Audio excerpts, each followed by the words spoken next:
A somber ceremony in Kyiv marks the one-year anniversary of the Russia-Ukraine conflict. With no end in sight, China issues a 12-point peace plan. Hello, I'm Anand Naidu, and this is The Heat.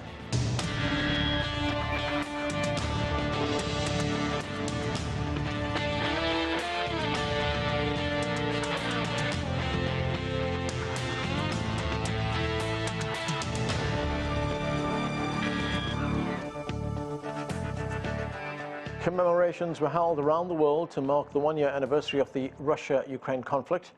The human toll is staggering. Tens of thousands have died on both sides, and entire Ukrainian cities have been reduced to rubble. The United Nations says more than 8 million Ukrainians have fled the country, with over 1 million refugees now living in neighboring Poland. On Friday, Beijing released a 12-point plan for a political settlement to end the crisis. It calls for respecting the sovereignty of all countries, ceasing hostilities, resuming peace talks, respecting strategic risks, and it also says nuclear weapons must not be used or even threatened. We have always maintained the stance that all efforts to resolve the crisis peacefully should be encouraged and supported. China is willing to continue the work with the international community to play a constructive role in politically resolving the Ukrainian crisis on the basis of China's position paper on the political settlement of the Ukrainian crisis. For more now on China's plan, let's bring in our panel. Joining us from Maryland is Michael O'Hanlon. He's a senior fellow and director of research in foreign policy at the Brookings Institution.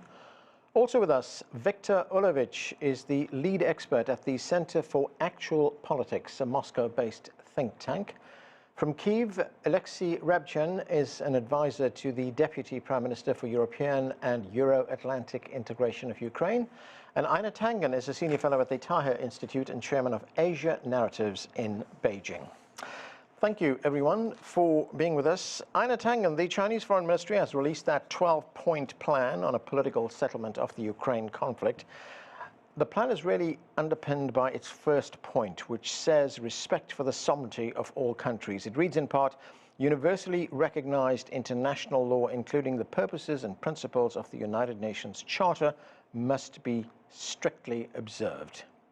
The plan also calls for continuing peace talks and an undertaking by all sides not to use nuclear weapons.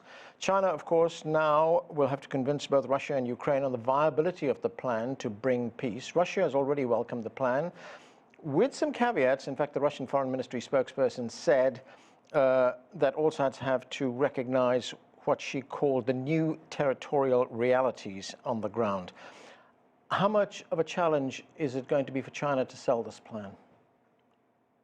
Well, it's massive. And first off, this is less a plan than it is a set of principles, a way of guiding the beginning of talks, because if you can't start, you certainly can't achieve your goals. So at this juncture, China has started out cautiously. It's basically said, look, these things are off the table. We fully acknowledge that there are problems, that the U.S. indirectly is probably part of it. There's references there in terms of, what's happening in Russia. And it's clear that there has to be some sort of movement. Now, in terms of territory, it's going to be very, very, very difficult. This is the main issue in terms of, what happened at the previous peace talks, Minsk I and Minsk II, which were disregarded, and subsequently a number of people have said that was just a ruse on the Western side to buy time. So, at this juncture, it's a beginning, and that's about all you can say. Alexei Rabchin, President Zelensky addressed the media in Kyiv on Friday, and he talked about working with China. Let's listen to some of what he had to say. It seems to me that there is respect for international law, our territorial integrity, security issues. We should use that and work with China. I am planning to meet with Xi Jinping, and I think it will be beneficial for our countries and for world security. Together with China, we have large trade. This is not only about war. We are countries interested in keeping our economic relationships. So, Alexei, what do you make of the plan?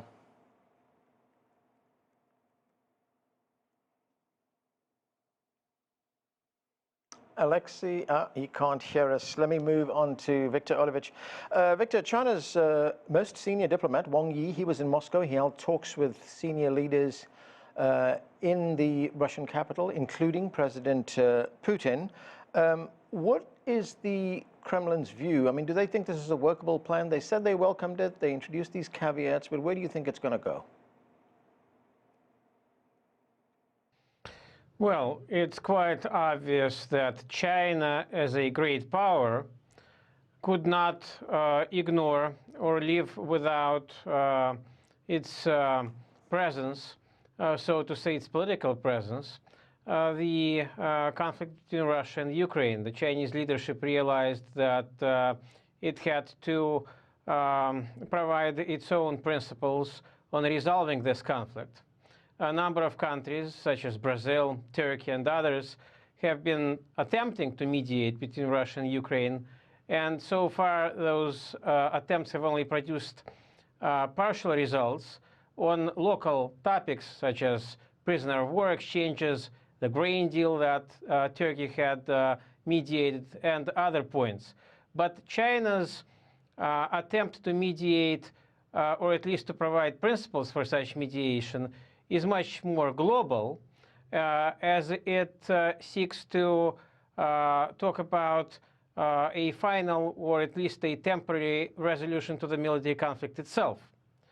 Now, one of the points, there are a number of points that are acceptable to both sides, but there are also points that seem to be unacceptable. Mm-hmm.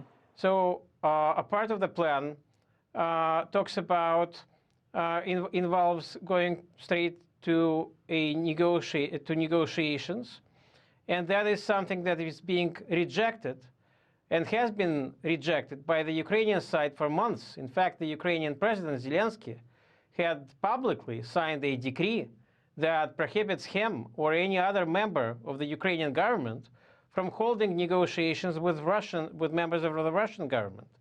And Western countries, first and foremost the United States, as Ukraine's primary sponsor, has essentially supported that position, Kyiv's position.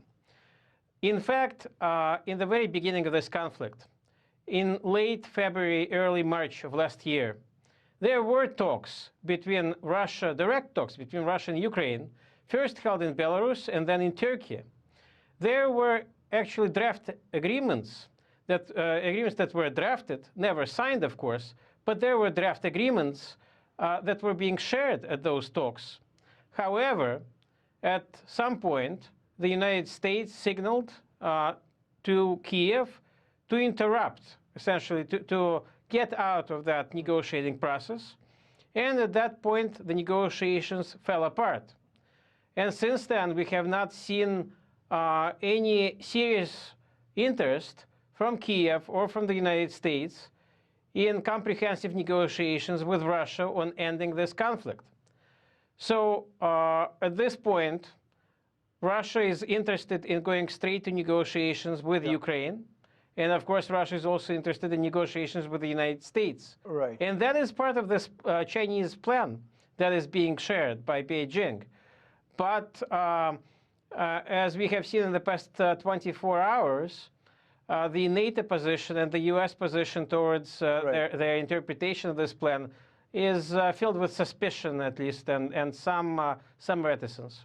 Okay, well, I'm glad to say that Alexei Rebchin is back with us. Alexei, great to have you with us. We're talking about the Chinese 12-point peace plan. We just heard from President Zelensky, and he was talking about sovereignty of Ukraine, and also at the same time maintaining economic and trade relationships with Ukraine's main trading partners. What do you make of the Chinese plan? Yeah, sorry for this problem, technical. I was at this press conference and I heard perfectly what President Zelensky said, and we had a really great couloir discussion with different experts who were there and with the journalists. And the President Zelensky stated that it's not yet a peace plan, but a good start for the conversation. So we are ready to have a conversation with Beijing. And you heard that our president is planning to have these talks. So I would say that neither president nor a majority is not agreeing with like one thing, because like one thing is really lacking in this peace plan is withdrawing of Russian troops from Ukrainian state. So it's good to have a sovereignty, but the withdrawal of troops is really basic stuff. Also, like President Zelensky had his own 10 peace point plan, and it's also simple and like coincide with some of the Beijing proposals, like the nuclear should be threatened, you know, the grain and the trade should be there. So there are a lot of things that we can discuss, and we're ready to discuss this plan. Okay, Alexei, Viktor Olevich in Moscow was telling us a moment ago that Ukrainian leaders, including President Zelensky, have signed a decree not to negotiate with Russia. What can you tell us about that, and how do they get around that? I guess it's a bit misleading of Ukrainian legislation by my colleague from Moscow. So we don't have this kind of a decree that prohibiting president. So nobody could prohibit president. He's a leader of a state, and he is responsible for the international stuff. And we had this kind of a peace talks. But like when we see the atrocities in Bucha, in Irpin, in many other cities, we saw that like you cannot negotiate.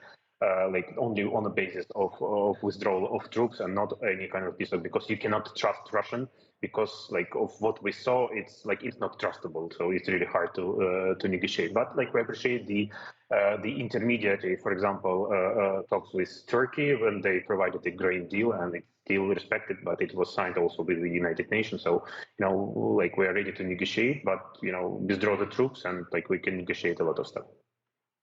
Michael O'Hanlon, NATO has rejected this peace plan, saying it lacks credibility because China has not condemned Russia in this conflict. But I think it's fair to say right now the Chinese plan is one of the more prominent plans which is on the table right now, absent any European or US initiative to move towards peace. Do you think it was wise for NATO to reject this plan out of hand? Well, I haven't seen the NATO statement, but I am inclined to be favorable towards the Chinese plan, or at least to want to work with it and keep an open mind, because some of the principles in this Chinese plan, I think, are fair-minded and realistic if they are interpreted correctly. When China says it believes in territorial sovereignty, and of course also the non-use of nuclear weapons and the non-threat of nuclear weapons, these are fairly specific rebuttals of some Russian positions. But I don't want to ask China to be too public or too blatant or too direct in criticizing Russia. One of the reasons China could be helpful here is that China has, of course, been seen as friendly to Russia and having a good relationship between the two presidents. And therefore, if China uses some general language that, for the most part, I interpret to be supportive of Ukraine and of ending this war, and then, you know, is going to keep a little bit of a sort of subtle approach to how it does that, I think we should try to work with that kind of initiative. And I think President Zelensky seems to agree with me, since he seems to be inclined to want to work with the Chinese plan insofar as it goes. Bottom line, we're a long ways away from ending this war, in my judgment, because the Russians still want a lot of Ukrainian territory and are claiming it as their own. President Zelensky still wants to liberate all that territory, which is morally right, but maybe militarily unrealistic. And so I think we're probably many months away from a serious negotiating process, but I still am inclined to favor and support what China has said today. Just one point, Michael. You know, as you were telling us a moment ago, it would be an advantage in this peace process for China to maintain its good relations with Moscow, even friendly relations with Moscow. It gives it a little bit of leverage in trying to mediate peace. But NATO sees this as a liability.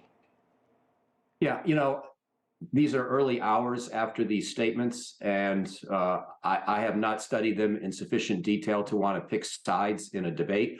I would simply say, from my own point of view, that if China wants to articulate a peace plan, or at least principles for a peace plan, that would enhance and support the territorial sovereignty of nation states, call for a rapid ceasefire as quickly as possible, and argue firmly and emphatically against the escalation of this war in either nuclear terms or broader geographic terms, then I agree with China's principles on those points.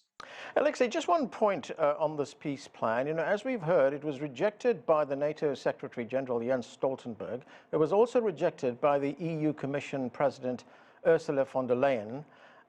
They were not elected. They were certainly not elected by Ukrainians, but they are speaking for Ukraine. How do you explain that? I would say we appreciate the principle, like not talks about Ukraine without Ukraine, and still our international partner from the European Union, from the US, from Great Britain, and from any other country respect that principle, and we do hope that this principle will be fully accepted. And yet we are happy that there are discussions about Ukraine, but like they are free to make up their own minds about the peace plan. And I would refer to the statement of the President Zelensky, who clearly stated this is not yet a peace plan, but this is like ground basis for the discussion, and we need to talk with China, which is a power who is able to influence Russia, and this is clearly we are happy that Chinese are in this game, and we are happy that they are like in a neutral position, but toward friendly with Russia, but like. Still, it's a neutrality. They are not delivering the weapon to Russia, and we will be happy if it still continues. Anna Tanger, what do you make of the NATO response alleging that the plan is not credible because China has not joined Western nations in condemning Russia? Well, I mean, it's rather juvenile. The whole point of a peace process is not to take sides, but to bring the two sides together. I mean, let's be blunt here. NATO and the U.S. are pouring gasoline on a fire with more and more munitions. China is trying to bring the water and put that fire out. It's a gradual process. You have to bring both sides to the table in order to do that. I agree with Michael. It's going to take months to hammer out some sort of framework, given that each side is making a point about withdrawal of troops and also territorial integrity. A compromise, which is going to be necessary, is going to require both sides to be a little bit unhappy in order to get to somewhere. But the larger question is security. At some point, this all boils down to this statement: you cannot have one country's security based on the insecurity of others. And I think that's a very important point as we go forward, and one that NATO and also the United States should heed in terms of Russia's interests. Viktor Olovich, President Putin addressed the Federal Assembly this week on the conflict. He blamed the conflict on the West, and he blamed Ukraine for provoking Russia. Let's listen to some of what he had to say. They intend to turn a local conflict into a phase of global confrontation. We understand all of that, and we will respond accordingly, because in that case, the existence of our country would be put into question. So, Victor, we have heard Western analysts talking about the conflict over the past year. Many of them say that Russia had expected a very easy victory when they crossed the border into Ukraine. But as we see, this conflict has now gone on for a year. There's no sign that it's going to be ending soon. What is Russia's bottom line here? What does Russia want? Well, it's quite obvious at this point that the ambitious goals that were set out by President Putin last February are most likely unachievable for Russia. It is also quite obvious that the maximalist goals that have been set out by the Ukrainian president, by Zelensky, are probably also unachievable for the Ukrainian side. So Ukraine doesn't have enough forces or power projection to take over Crimea and take over Donetsk, Lugansk, and some other areas. And Russia doesn't have the ability to take over all or most of Ukraine, or to take over Kyiv or other major cities in Ukraine. So in this situation, what's the logical conclusion in this situation is that at some point, this conflict will be resolved through negotiations. There will be a diplomatic solution. It may come months from now, or it may come years from now, when both sides realize that there isn't much more to gain and there's a lot more to lose, where there is finances are concerned, human suffering and loss of life, political, domestic instability, all of those factors as well as the position of Ukraine's Western sponsors, mainly the United States, all of this will play a role in determining when serious negotiations will start. Now, just a little corollary as to the condition that the Ukrainian side has been making in the past several months. The Ukrainian position that first Russia has to withdraw all forces from Ukraine, and then Ukraine will start negotiating with Russia, it's simply an unworkable position, because they are trying to make the subject of negotiations to be a precondition to negotiations. You know, when the Vietnam War talks, the peace talks for Vietnam were being held in Paris, the Vietnamese didn't set out a precondition that the Americans withdraw all of their troops from Vietnam before Vietnam starts those negotiations. Yeah. If they did, the Vietnam War would have probably continued for years and years or more. So obviously, in order to bring this conflict to a close, the negotiations have to be without preconditions, and Russia is ready for that right now. Michael O'Hanlon, these negotiations, when they do take place, will take place between Ukraine and Russia. But the United States will also have a big say in this, and I dare say that the United States will play a role later in guaranteeing some of the agreements that are signed between these two countries. What for the United States is the bottom line to end the conflict? That's an excellent question, because we discussed earlier in this panel about how territorial resolution is a big piece of what's at issue here. But there's another big piece, which is, of course, Ukraine's orientation towards the West and its relationship with the West, and what Vladimir Putin and other Russians can live with. And, you know, there are at least three different ways you can think about this. I don't know if the Biden administration has a bottom line just yet, but one is still being talked about in some circles, and that's NATO membership for Ukraine. I don't favor that, because I think it's sort of a red flag for Russia. It's sort of like waving the red flag in front of the bull. Another approach is to leave Ukraine entirely on its own, but provide it weaponry and hope that it could be strong enough that Russia would be permanently deterred from ever starting another war.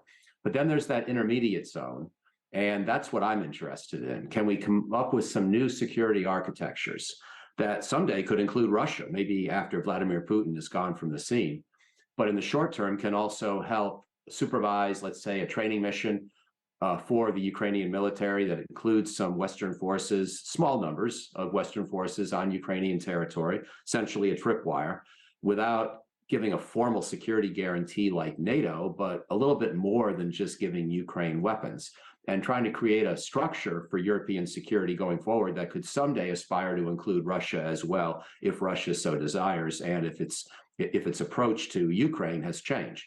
So I think those are the three big ideas: NATO, Ukraine by itself, or something new. And I favor something new. I want to see that conversation happen. I don't know where the Biden administration is on how it thinks about this question, so I think they're open-minded. I think there'll be a lot of new ideas that will be kicked around in the course of 2023. Anna Tang, and it also seems that China has been drawn into this dispute. The United States Treasury Secretary Janet Yellen has warned China of, quote, serious consequences, unquote, if it helps Russia evade U.S. sanctions. How does a warning like that go down in Beijing?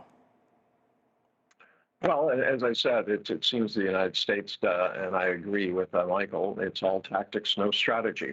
But trying to position this as somehow China's fault, despite the fact that China's the one trying to figure out a peace plan. I differ a little bit in terms of what Michael said. I think we really have to settle this in terms of territorial integrity. I think the best way is to go back to the Minsk plan. And that basically creates a loose federation of provinces, states that are united Ukraine, but they cannot change the status quo. They can't join NATO. They can be independent. They have to have some sort of guarantees. There have to be a very wide buffer zone so that you don't have missiles and soldiers going eyeball to eyeball with the Russians on their border. But if you do that, then you can keep a united Ukraine. But basically keeps the status quo here in terms of Ukraine does not turn to the West, nor does it necessarily turn to Russia. I think that's the only way you can do this in terms of security and also the political and territorial issues. In terms of Janet Yellen, I respect her generally, but she's just doing the talking points. As I said, Biden, all tactics, no strategy. Alexei, we have seen 1 year of this phase of this conflict between Russia and Ukraine. We heard from Victor earlier on that Russia recognizes that it does not have the ability to take large Ukrainian cities or bigger parts of Ukraine, and Ukraine doesn't have the ability to take on Russia in any significant way. I mean, it's asking for fighter jets right now. It may get those fighter jets, but how would you assess the status of the war right now? I would say it's clear on my logo that you have on my T-shirts. 1 year, stay and fight. So as you rightly mentioned, like a year ago, like in Russia, they thought that they will capture Ukraine in 3 days. Honestly, saying in Western capitals, they thought that Ukraine will fall, and a lot of Western intelligence also was not right about the future of Ukraine. But like all of the speakers are like a bit miscalculating the willingness of Ukrainians to fight for our own land, for our own cities, for our own territory. And this is like basically the first principle in the Chinese even peace plan, sovereignty and territorial integrity. And we just want, our borders like 1991, internationally recognized, and that's it. We don't care about Russia, what they're like willing to do, what they're willing to do, what their fears, like, et cetera, et cetera. Like Ukrainians have the right to decide on their own country. Do we want to join NATO or not? Do we want to join the Western institution or not? It's in our right, and this is what we are asking to respect, with the weapon protecting our land. And I guess we will hear and see a lot of surprise, and I will be happy to discuss them later, I guess in half of a year, like about our progress in our fight. And with the Crimea, I would recommend to see the development of the situation, and I would say Crimea with the destroyed Kerch bridge, and will be a very interesting and easy target, or maybe an object to negotiate, right? Maybe with Russian, but we will see the development of the situation this year. Okay, and that's where we have to leave it. Thanks to all of you for being with us. That's it for this edition of The Heat. I'm Anand Naidu in Washington, D.C.